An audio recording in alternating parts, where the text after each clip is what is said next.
Mi allaccio un attimino al discorso che ha fatto prima l'assessore, cercando la riduzione di quei due parametri lì. Bisogna puntare sul trasporto su strada e sul riscaldamento. Faccio presente che però il cittadino queste cose le recepisce molto. Altre entità private, industriali, non lo recepiscono per niente. Vediamo il caso, faccio l'esempio perché abbiamo i dati più precisi e concreti. Allora, Zignago Power, 4 milioni di metri cubi di fumo al giorno, pari circa 60.000 caldaie di riscaldamento.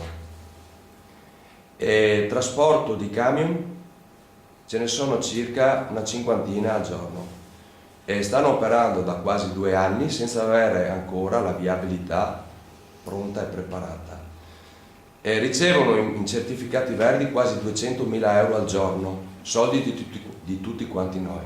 Quindi va bene, il cittadino dovrà ancora rimboccarsi le maniche, probabilmente mettere mano al portafoglio, perché dopo c'è anche la questione salute che è pubblica e che è di tutti. Dovrà cercare di correre meno con l'auto, anche se magari ha bisogno per necessità vive, e probabilmente anche ridurre il riscaldamento. Ci saranno qualche altra tassa sul riscaldamento o su certi tipi di riscaldamento.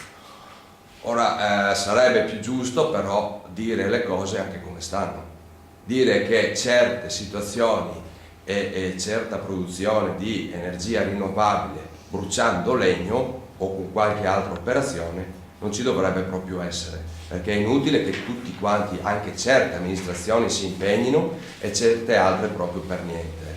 Quindi il cittadino ci rimette sempre. Siamo comune di Portogruaro, per cui Zignago Power non è a fronte a Portogruaro.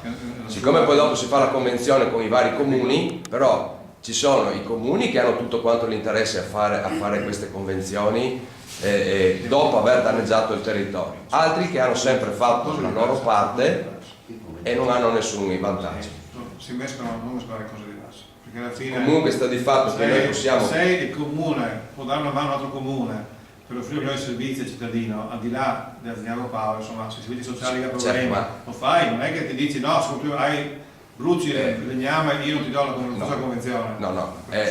Assessore, un attimo, sia ben chiaro, è inutile che noi ci impegniamo a ridurre il nostro inquinamento e tutti quanti fanno la loro parte, quando ad esempio la centrale che era autorizzata per 13,6 megawatt e adesso effettivamente 17,6, quindi noi riduciamo, qualcun altro ne approfitta, e no, bisogna mettere dei limiti a tutti quanti.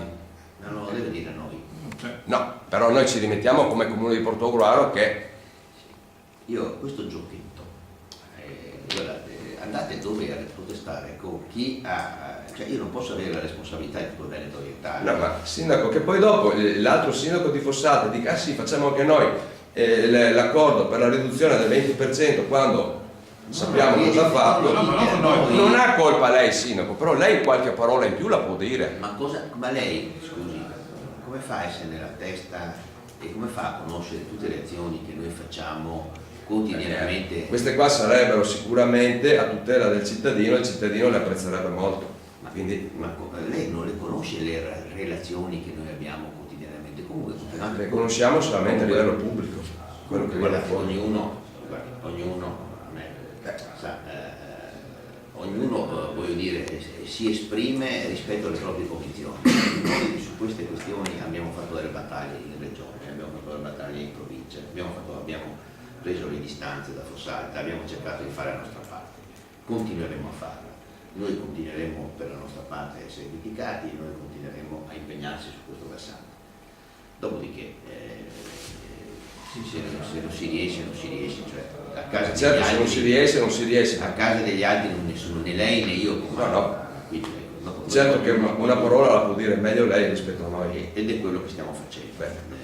Stiamo cercando di fare, anche perché siamo direttamente interessati, in riferimento peraltro ai disturbi che noi abbiamo in via Milanova, tanto per fare un esempio, quindi abbiamo quotidianamente relazioni, se non altro per il traffico che ci passa e per i disagi che avviene. Certo. Dopodiché, qui quello che è stupefacente è che non c'è un piano energetico, non c'era, o c'è, se c'è non funziona, che è la regione che determina, dovrebbe essere responsabile di questo, i comuni non riescono a intervenire e sono rappresentanti dei cittadini e il punto di riferimento è il comune da parte vostra. Voglio dire, io non è che ho visto azioni eclatanti in regione, certo che è più vicino, è più facile farle qua che andare in altre parti, però se uno ci crede fa tutto quello che anche sosteniamo che è in possesso di farlo e fa il sacrificio per andare anche evidentemente a impedire che continuino le stesse storie, perché in regione continuano a non avere il piano energetico, se non ricordo male. Sì, non l'ho adottato. Sì, va bene, sì, insomma. Tra l'altro se è quello che ha presentato. Dai. No, siamo a Remengo.